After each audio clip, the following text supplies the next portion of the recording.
వెంకటేశ్వరునికి సంబంధించి 8 రకములుగా సేవించిన వారు ఎవ్వరైనా సరే విష్ణువునందు సాయుధ్యమును పొందుతారు, అంటే మోక్షమును పొందుతారు. అది వెంకటేశ్వర స్వామి వారిని ప్రత్యక్షముగా పూజించగలగడం.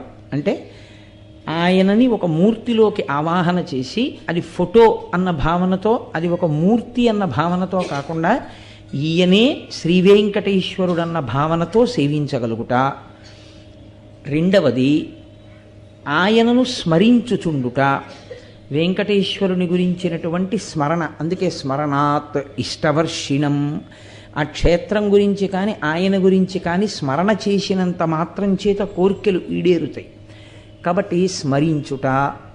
3, ఏ పని చేస్తున్నా ఇది వెంకటేశ్వర స్వామి వారి కార్యం అనుకుని చేస్తుండడం. అలా అనుకుని చేసేటప్పుడు ధర్మ వ్యతిరేకమైన కార్యం చెయ్యడానికి అసలు మీ మనసు మిమ్మల్ని అనుమతించదుగా.